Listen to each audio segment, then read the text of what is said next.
Hey guys, welcome back. Hey guys. Hey guys, welcome back to my channel. My name is Summer Meyers. I am a homeschooling mom of 5 kids, and on this channel we talk all things homeschool. Today in particular, we're talking about memory work and helping your kids memorize things in the morning and how we do it. And I thought I'd share that with you and see if that was helpful. That was the goal. Always the goal to be helpful. When I first started homeschooling, I had a vague memory of a homeschool family that I knew growing up, and their kids knew Bible verses like nobody's business, and they could drop them anywhere. And they were awesome kids. I mean, there were some quirks there. It was the 90s. What quirks weren't there? We were all wearing, windbreakers at the time. They had things memorized and they knew it. And I was always so impressed by their ability to just spat out scripture. And I know my mom was really impressed by that. Those were the kids that she loved having in her little Sunday school class. They were pretty stellar children. And so when I started homeschooling, I naturally thought, that's what we're going to do. We're going to be all about memory work. We're going to be memorizing Bible verses. We're going to be memorizing hymns. We're going to memorize poetry. And we're just going to be able to just know all of this. And I kind of thought it would just like fall into our lap. Imagine my surprise that first year went and we hadn't memorized anything. We didn't have the Declaration of Independence memorized. What? We didn't know Abraham Lincoln's speech. I mean, it just didn't happen for us. And I kind of racked my brain and was like, oh my gosh, that was like a goal that I had really thought that I was going to do. Mind you, I had a first grader and a third grader. So I mean, I think my expectations were just a little high. So story time.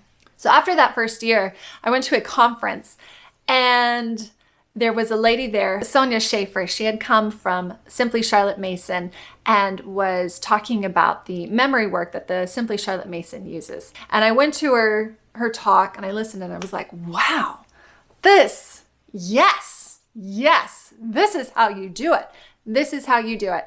And the next year that I implemented her system. So I'll link the video down below, which is basically her talk that I saw at the conference.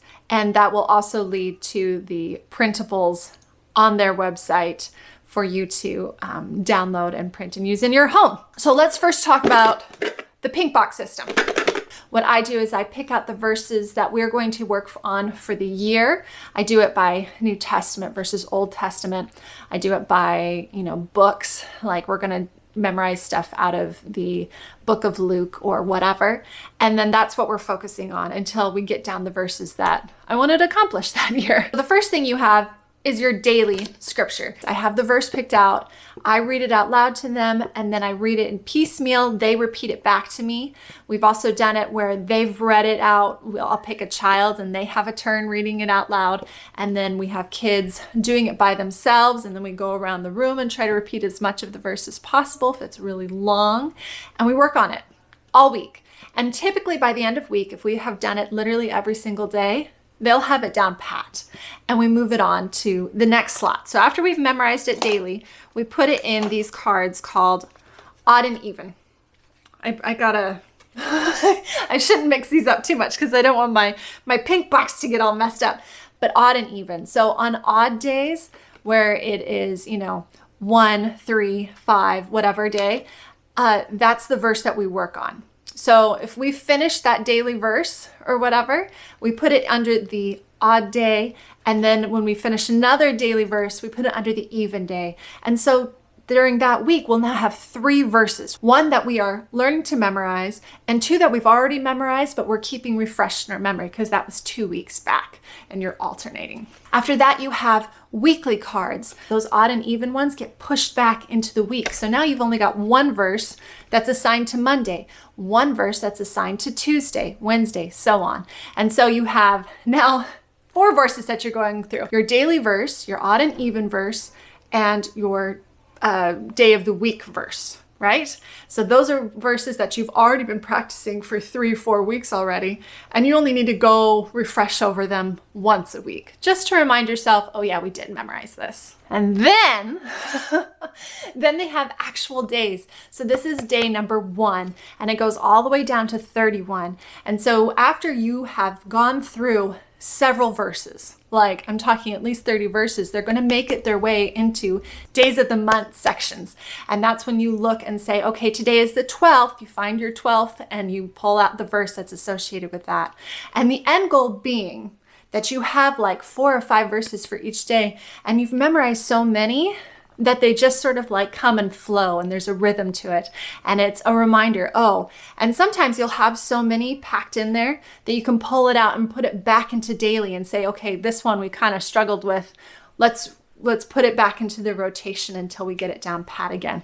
And they go faster. Now, what I love about this is that verses that we memorized our first, well, technically our second year using this particular system, my 2 oldest know. They just know. And when we go and revisit them, they're like, oh yeah, I remember this verse. My 2 younger ones don't know as well because they were only like 4 and 2 at the time when we memorized them. And so I have my older kids helping them memorize it, and we go through a refresher again. And as your kids grow up, they will have this mastery of Bible verses that they have grown up learning together as a family. And I love that. I love that so, so much. And it only takes like 5 minutes in our morning, if that. I mean, it really does not take that much time. And the results of it are, you can't deny them.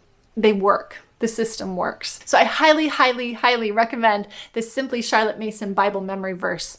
And this would apply not just for Bible reading, this would also apply for poetry, for hymns. If you have other goals in mind that you want to break down in verses or whatever, you could absolutely do it with this system. It would work just as well. So what I did was I printed off all of her little handouts that she had, and then I laminated them so they're nice and sturdy, they're not going anywhere. The other thing is, in Simply Charlotte Mason, they have like this pretty wooden box, and I think that when she told us about it, she was like, oh, this is a man that builds these in the backwood hills of North Carolina, and she really sold it, and it was a beautiful box, but it was like $100. I was like, nope, I can't do that for a box. And I went to the dollar store and I found a note box, and it clips on, and it's cheap plastic, and all my note cards fit in it perfectly. If you really like the idea of a pretty wood box because, I don't know, you're Montessori or Waldorf or whatever the heck, you can also get like recipe boxes that you see on Amazon. Those are typically made out of wood,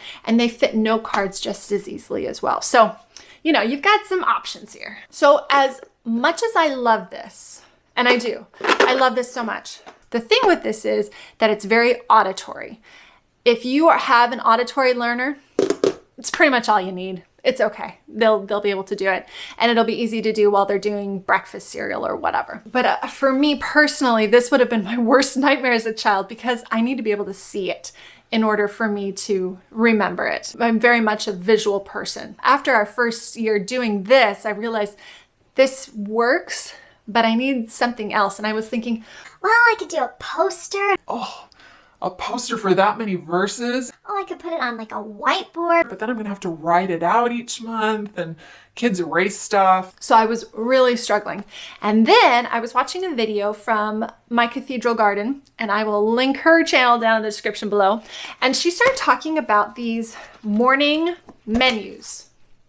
All these are plastic menus that you can get on Amazon. I got them in a pack of 8, and you slip in and slide in anything that you want to go over with your kids. Put a calendar in here. You can put to-do lists in here. Whiteboard marker works on this, so you can mark things off, cross things off. So the verses that we are working on currently, I have written down here, and I put it up here, and they can visually see it. So when we're first introducing it, they can read along with me. This is excellent for new readers. This is excellent for visual learners, and this is really good to reinforce a concept coming at your brain in a couple of different ways, such as auditory and such as visual, only reinforces it. So good things, only good things. Not only that, these menus introduced a new way for us to do something that I've been dying to do for the last 3 years, and that is hymn work. I have always wanted to sing in the morning.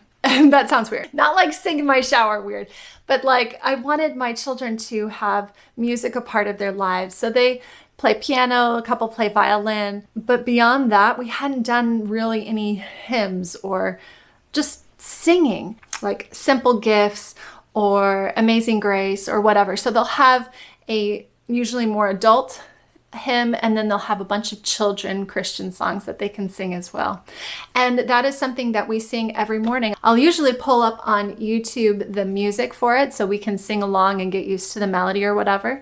And then throughout the week, we just sing it a cappella, and it brings such a beautiful spirit into our home. And it just kind of starts our day off really feeling good and right. When you hear little children's voices first thing in the morning and they're just singing praises to God, I mean, oh my gosh, guys, there's nothing better than that. So the other thing that I really wanted us to work on memorizing, and I go all out on, is poetry. So this month we're actually memorizing The Blind Man and the Elephant because, you know, I'm willing to go crazy. But I really wanted to pick out poetry that was beautiful, but also had meaning, provoked thought, provoked discussion. And my kids have been loving it. We started that particular poem the middle of September, and I was going to switch it out to a different one, even though we hadn't quite gotten to the end. We hadn't quite memorized the whole thing. And my kids were like, no, we're so close. I want to finish it. I want to finish memorizing it. So they have been enjoying it themselves and really loving talking about this and memorizing it. You could absolutely break that down and use it in your pink box for those auditory learners, but we found that just doing it visually has been plenty, and they have so much fun doing that. The other thing that I have in my menu, this is not a memorization thing, but I'm just going to mention it really quick, is the Daily Affirmations by Jamie Knight, and I will link her video to this down below. It is so powerful. It is so powerful. And it's just this affirming of who they are and, you know, what makes them children of God. Like, it sets an expectation of how we want to act without imposing guilt. And I love that. I love this so much. And we've actually started doing it where, and replacing so the first one is I am loved by God. And we've been replacing it with my kids' names, saying Caroline is loved by God, and going through the whole thing and all of us doing it together as a family. And it's made an impact on them because it makes them feel seen. I mean, in a family as large as ours, it's really easy to get lost in the crowd. It's true. I mean, you're Danny, Tommy, Jill, whatever, you know, like you go through them all until you hit the one that you're supposed to hit. But it is easy to get lost in that, and your identity becomes one of the many instead of the one. And so making a focus on, I see you and you are important to me and you're important to our God, I think has made such a difference in our home too. So check this out. It's absolutely worth it, and it's impactful to your children. That is it for me today. That is how we do memory work in our home. I hope this video was helpful. If it was, like. If you want to talk more about homeschool, subscribe, hit the notification bell, and we can talk more about homeschool. Please introduce yourselves in the comments. I'd love to hear from you. Talk to you later. Bye.